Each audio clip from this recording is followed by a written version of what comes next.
Hey guys, and welcome back to the channel. I'm really happy to have a good friend of mine, Johnny Cochran from the Arsenal Opinion podcast, to look ahead to discuss Saturday's Premier League match. Johnny, some of you might recognise him because he is quite a funny guy and also a comedian on the circuit as well. Johnny, welcome to the show. Oh, thanks for having me. I'm pleased to be here. The black and gold, it's glistening on my screen right now. I'm ahead of what is clearly a crunch game for us. I'm pleased to shake it all down and talk through all the talking points ahead of that big game. Well, there's so much to talk about because Arsenal obviously having an absolutely fantastic season again. You've been leading the race and the title chase all season, and obviously you were leading the title race again last season. But obviously Arteta was saying that you've learned a lot from last season because you did tail off and it fell away at the end. And of course, that defeat at the weekend, not just yourselves, but also Liverpool losing to Palace as well, have again put Manchester City, perennial winners, know how to win the title, back in the pole position. Obviously, because of that, it's a massive game for Arsenal. Almost, it's a must-win game for you. Wolves, of course, home and hose, safe. Still would want to win the game, but there's so much at stake for Arsenal. And do you think Arsenal are going to kind of bottle it again this season, like last season, or do you think that experience from last season will get you over the line, or do you think the nerves are starting to jangle? Well, it's interesting, isn't it? I mean, you guys as outside observers can work out all the different parameters that are affecting us at the moment, but what it really comes down to is whether you or I or anyone, in terms of as an observer, believe that Arsenal have turned a corner. Have we learned lessons from last year? Have we evolved as a unit? And what could we possibly look into that might give us an inkling as to that happening? So to start off with, obviously it's a disappointing result on the weekend for us. Villa deserved to beat us. But ultimately, that game was not like a domination from them. Far from it. We should have been home and hosed in the first half. And if we were 2-3-0 up, I think Villa would have downed tools and started thinking about their European fixture this week as well. But this is what happens in the Premier League when you miss chances and you don't put teams away. But the reason for my optimism, and I am optimistic, is that we do look different this year. And we look different because we are a team that has gone to our two biggest rivals, who are the rivals for the title as well, and we've beat them in head-to-heads, both of them. 4 points off both. Now, going to the Etihad, as everyone will know, is just a nigh on impossible task. And to be fair, when we went up there, we were fully deserving of that point, and we could have nicked it at the end as well, the way that we would set up. It was a well-executed game plan that day. Exactly. And so that is kind of Arsenal at their best. I think we're going to have to start channeling it into not only the enormous game that we've got tonight against Bayern, but then also against Wolves. As we're recording this, of course, you've got the second leg of the quarter-final against Bayern Munich. So obviously this will go out before that. So what are you expecting for that as well? Are you excited for it? Well, so I'll keep them separate just because they're two separate things. I just think so. Fate would have it that the Wolves game will now end up being D-Day for us. We absolutely have to beat you, or you can kiss goodnight to anything serious in the Premier League. And obviously, the Champions League is knockout football, and we know what's on the line. And we head there with a draw, so we have to actually go and beat Bayern Munich in their ground. I am looking forward to it. Cautiously optimistic, but in reality is if we went out, I wouldn't be shocked by any stretch. It's going to be a tall order, but at some point we have to grow up. The things that worry me are some of our biggest strengths are starting to wilt a little bit, and that is Declan Rice, who I think has been the best player in the league this year. He started to look a little bit leggy in a couple of games, and that's what happens when you play every single game all the time. At some point, fatigue starts to catch up. 2 meaningless games for England. One of them, yes, he's captaining, but doesn't need to do the 90. Gareth forced him into it either way. And it's, we're paying the price now. But we're going to need a big game from him. Going to need a big game from Saka. Erdegaard's in great form at the moment, which is a positive. And we're going to need to, really put on a show. But Bayern Munich are a team that are fragile on confidence. And this is so much the case at this stage, Dave, of the season. For every team in all sorts of leagues, most people tend to know who they are right now as a team. And you, as an opponent, have to show them who they are. And that means putting them under pressure. I.e., just like I said about Villa, if we had banged a couple of goals against them, they would have reverted to type at that point and go, you know what, we'll live to fight another day. Let's crack on. We've got other fish to fry. If you give teams encouragement, and I expect this is how it's going to go with Wolves, they will be like, oh, well, you've let us hang around, and now we can start hurting you. And that is where I think Arsenal are vulnerable at the moment. But, it's just whether or not we can assert ourselves early enough in the game to, shut it down.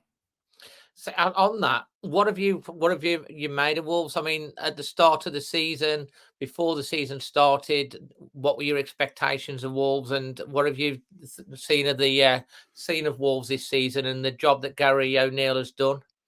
So Wolves, I think I've actually found quite impressive. I mean, to be honest, I thought there was a good chance we would have gone down last year. A lot of people had us down for relegation this year. We were a mess in the summer.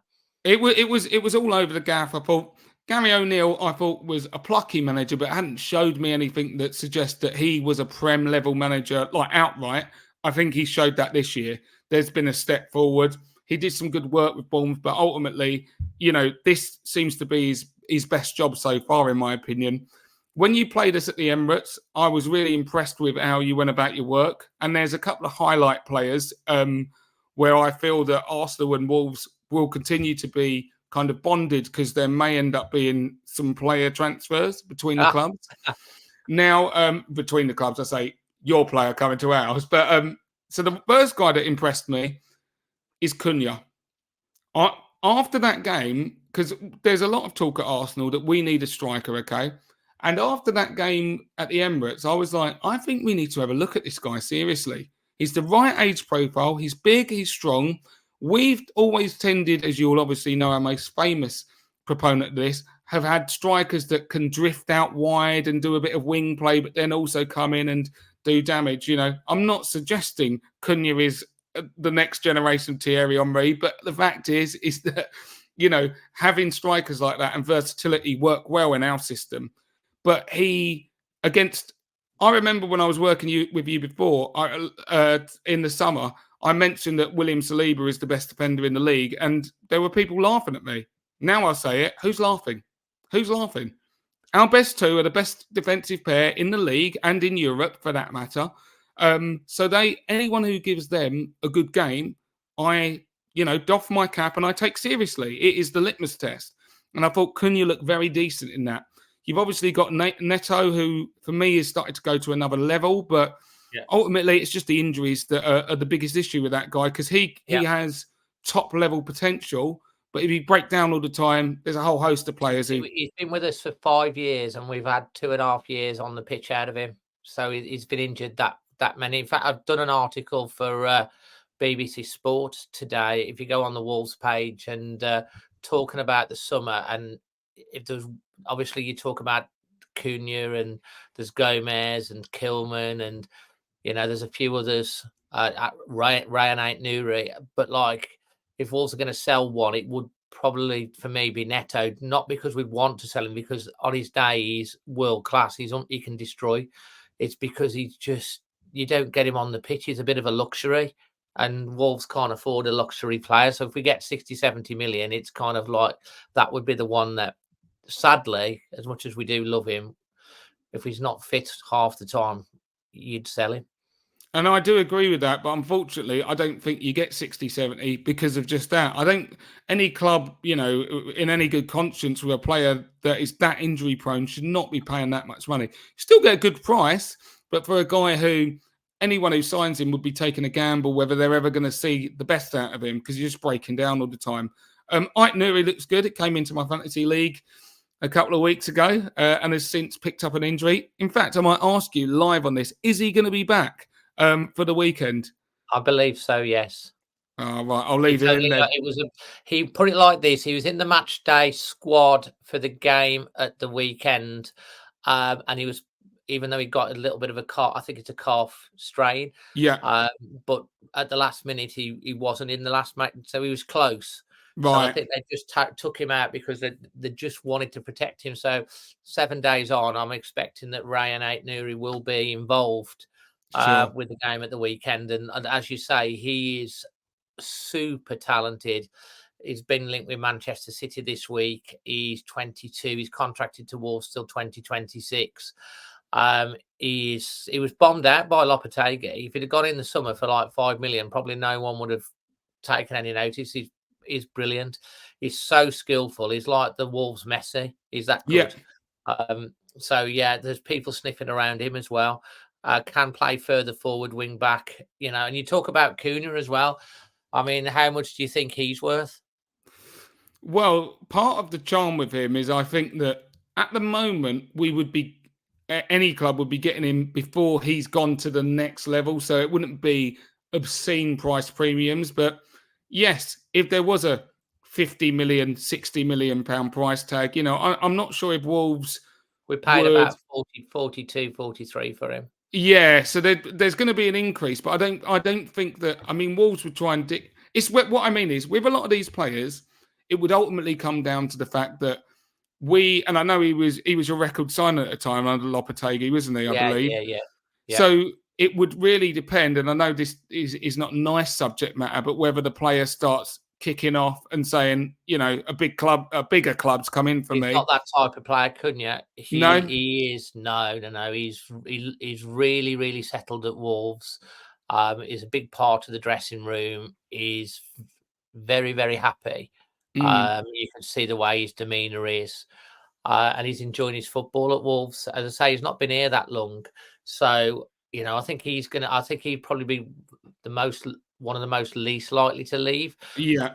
on the basis that he's still got a long-term contract, that, he's still of a good age. He's starting to break into the Brazilian team. Obviously, he's been out injured as well, so he couldn't play in the last lot of fixtures for Brazil. He's just coming back, scored a hat-trick against Chelsea, then got injured, typical. Scored a wonder goal at the weekend, and if you saw that goal, he basically ran it on his own and scored against Forest. Brilliant goal. If you haven't seen it, watch it back. He's got everything. He's more of a 10 than a 9, couldn't you? So Yeah. yeah, I think it would take a very big bid for him to go at this point, just because Wolves paid so much for him. The way profit and sustainability works, it's not actually, you get more, which I think is wrong, for selling an academy graduate Yeah. Yeah. than Yeah. Yeah. someone, which is wrong really, because I think it was discussed recently. Yeah, you want academy kids to be coming through into the team, not just selling them on all the time. But yeah, it's interesting. So you've got your eyes on Cunha and Neto, have you? Well. My thing is this. So I don't, I don't choose how much to spend on players, and obviously, if I was doing it hypothetically, can we get him from as cheap as possible? I was saying this about Ivan Toney. Like, can we get him for 70, 80 million? And Brentford fans will tell you, no, he's 100 million. Like, and I mean, it's the answer probably lies somewhere in between the two often. Yeah. And ultimately, it comes down to whether the player is. I mean, I do appreciate where you're coming from. You'd know Cunha more than what I would, but there's the opportunity for Cunha to link up with Jesus, who's the other Brazilian striker, maybe form bonds. This is one of the things that went into my thinking. You've got Edu there, who would also be able to facilitate that. But ultimately, it really comes down to whether Arsenal would be interested in doing that. All the reports are that we are, looking elsewhere. There's a guy at Sporting Lisbon who is really attracting interest. The guy that went from Coventry to Sporting Lisbon, Exactly, we were yeah. linked with him as well last year. He's begins with a Gokeres. B. Yeah, that's it, his name, and he's been doing really, really well over there. He was Yeah. playing in the Championship the year before. Yeah, I mean, with Cunha, don't forget we have other Portuguese speakers, and we have Brazil. Joe Gomez is Brazilian, made his Mhm. debut for Brazil as well. So we have got a bit of that at Wolves as well. So that sort of, um, South American sort of links, which is probably why he's settled in quite well, which is interesting. I mean, what can Wolves expect from Arsenal at the weekend then for this game? I mean, how are Arsenal going to approach this? Obviously, in the title race, you can't afford to drop any more points. Are you going to go at us from the start? Are you going to be a bit more cautious? How do you see Arsenal and Arteta going for this? So it is, no holds barred from Arsenal. We can't be conservative. I just don't see how we can go into it like, hey, keep it tight. And no. It's win or go home. And I think, as you'll find, obviously you've got us off the back of our second Champions League game, the emotions. I do honestly believe that tonight will have an impact on that game, depending on what happens. If we get a demoralising defeat, you might catch us. They'll come out and they'll say the right things, but the reality is morale will be low. If you set about us and score an early goal, I'm not sure we'd have it. If we go through buoyant, maybe get some extra players onto the pitch, get some running in their legs, everyone's feeling good, we should set about you with some real vigor, and we'll see whether you can handle that or not. It's going to be different because it's at your ground now. So the impetus, and from what I've seen of O'Neill's teams, they always try to come out and play. You're not one of these teams that are just going to be sitting in parking buses against bigger teams. You want to try and match us. And, you reminded me to check where you were in the table. You're absolutely home and hosed. There's no chance of relegation, no chance really of pushing on for Europe from what I could see. It's just fell away Wolves have been hit by a lot of injuries to our forward line, which cost us dearly in the last few weeks. We had 4 out of our 5 forwards, Neto out, Wang out, Cunha out, Bellegarde out, or, you take 4 out of anyone's forward line, and we've struggled. And we've had a lot of success in the fact that we can move the ball, run the ball, and move the ball up the field very, very quick and fast. And, we've beaten Tottenham home and away twice this season. We beat Chelsea home and away. And, we love teams that open up against us because O'Neill is very, very astute at getting us to be able to exploit the gaps with the searing pace and directness that we can get. We lost a lot of that. And like you said, with Declan Rice, the midfield getting a bit lethargic, I think that's affected us as well because we've got a very small squad playing. I know obviously not playing as many games as you because you've got European competitions, but we've got a much smaller squad, and we started to see a little bit of maybe tiredness on the team coming in, and it's because they're having to play out of position and picking up like Aït-Nouri picking up that calf injury because he's having to play. We've got a very small squad, and that's something that we've got to fix in the summer, which is why we're probably going to have to sell one of our biggest players. Although we're through the worst with FFP now, we have got a little bit of leeway. If we're really going to add to squad depth, we're going to have to probably sell at least one of our top players, which is why you're talking about, and then we can add some quality and depth to the squad. But now we've got, Cunha's back. He's back for 3 games. He started the last match, so I've expected he'll start. Wang Hee-chan is back. He's in the fantasy league as well. He got some minutes in the last game, didn't he? But didn't 15 start. minutes. I'll expect that he will get around about 30, 35 minutes in this game. He'll come on. In that Dawson who's been, he's probably going to be out because he's probably going to have an operation on his groin.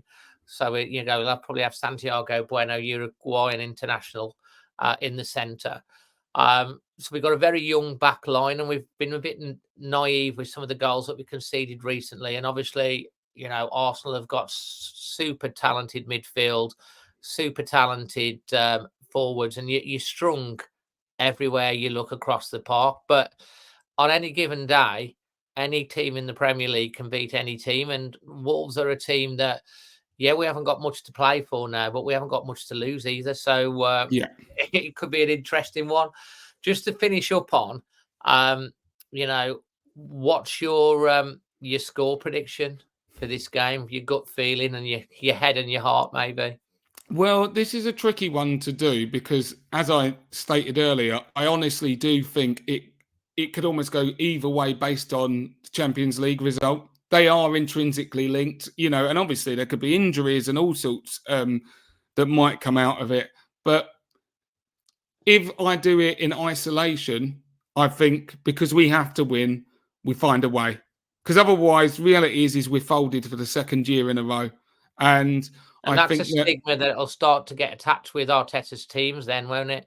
Oh, well, yeah, exactly. they're all right. But when it really comes down to the big games, they can't hack it. That's what everyone will be saying. And you're nodding there. And I think most Arsenal fans probably agree with that. So it's a big moment for Arteta and for Arsenal, like this week. It's a very, very big moment. Can they cut it when it's on the line? Well, I consider the Wolves problem to be a little bit like the Brighton problem. And going away to Brighton a couple of weeks ago, that was a daunting situation as well. We've seen how well they've played against some top sides. A good football inside our they're both teams that play good football, got good players, can hurt you, not, defensively rock solid, but also not like shipping goals for fun, and have beaten good sides. And so there was a little bit of caution heading into that game. We dealt with our task really well.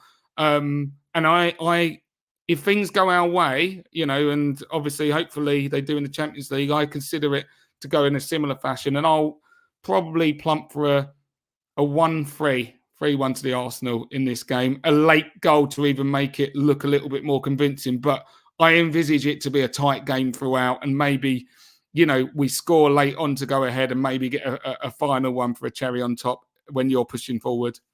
Good feeling. Are you going to win the title? Yeah, we are.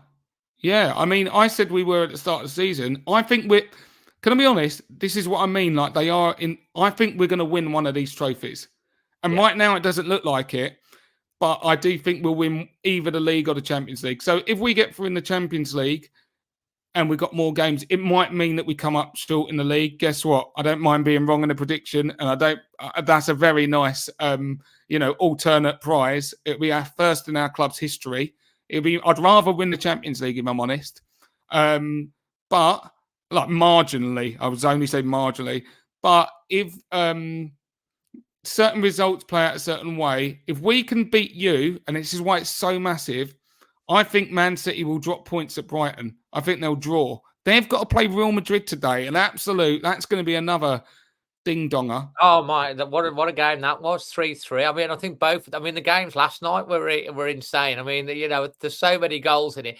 Interestingly enough, Wolves do have a big say in the title race because we've got to play Arsenal, City, and on the last day of the season, Klopp's last hurrah.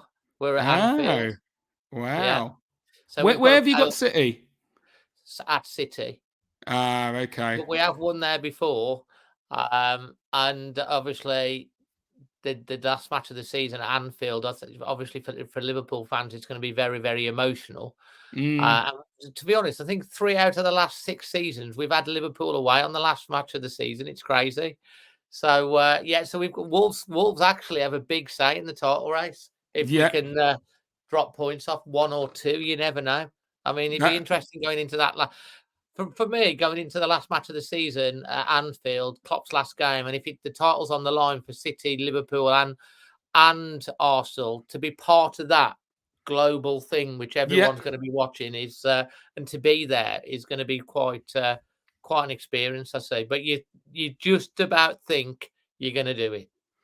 I am speaking, with my heart here, because there are a lot of things that kind of, but I have to believe that something's different this year. If you don't believe it, you won't achieve it. Exactly. And including the fans. And this comes down to what I say on the pod quite a lot about. I understand the people that will be like, when you're sitting at home watching your team play, and it's like, why are you getting so worked up? You're not necessarily affecting what's going on. And I'm like, listen, I actually think that in general, for the fans that get to go to games, but even fans, just general morale, there has to be a point where what the fans give off, the energy they give off, impacts the team and propels them forward. And if ever there was a chance where we got to see it, it was during COVID, where there were empty stadiums. And did you notice the coefficient between home games just completely just pretty much disappeared? There was no longer a home basis. You still knew the perimeters of your pitch and the measurements, so you would have a slight advantage. And yet people were getting beaten at home a lot because the fans weren't there willing people on. And so if fans like me can't believe that Arsenal are going to get over the line and will go and support them in the stadium, then they never will. It's more than 11 people in any one game. It's the 60,000 you've got in the stands that are making you get over the line and do extra special things, and we are going to need that this year. Absolutely. And finally, Johnny, as I mentioned at the start of the show, you are a stand-up comic. I've seen some of your stuff. Very, very funny guy. And how can people find more about you if they want to come and see one of your shows? I think you've got a couple of the weekends somewhere, but you've got probably lots more the rest of the year. How can people find you to come and see some of your stand-up shows? Yeah, I'm at Johnny Cochran on my socials. You can follow me on that. I'll tend to post things about gigs that I'm doing. I'm at Up the Creek Comedy Club in Greenwich next weekend, hosting on that. So that should be fun. Apart from that, I am obviously on the Arsenal Opinion podcast, but I dare say most of your listeners probably won't listen to that week in, week out because they've got this wonderful pod to listen to. And we're talking going on that though. I think we're doing something together on that for the game as well. Yes, exactly. You certainly are. So there'll be something coming out for that. And we just talked because you were a fan of the show. I was on House of Games recently, Richard Osman's House of Games. That's on iPlayer still. I think it's from a few weeks back, but if you go looking, you'll be able to find it in the latest series. Did you win? I can't tell. You're going to have to watch. You're going to have to watch it back. Absolutely. So that's fantastic. I mean, that's a great little show, that is. So that's on BBC iPlayer as well. Check out Johnny's socials. Honestly, incredibly funny guy, and an absolute privilege and a pleasure for you to give us your time today to come and talk to us about the game this season, of course, Arsenal as a whole, and the title race. And we do wish you all the best. Not obviously at the weekend, of course, because but with the rest of the season, and of course your Champions League as well this evening. Amazing. Thanks so much, Dave. Cheers, guys. All the best. Leave your thoughts in the comment section below. Subscribe if you're new, and check out Johnny and also the Arsenal Opinion podcast. Until the next one, always Wolves.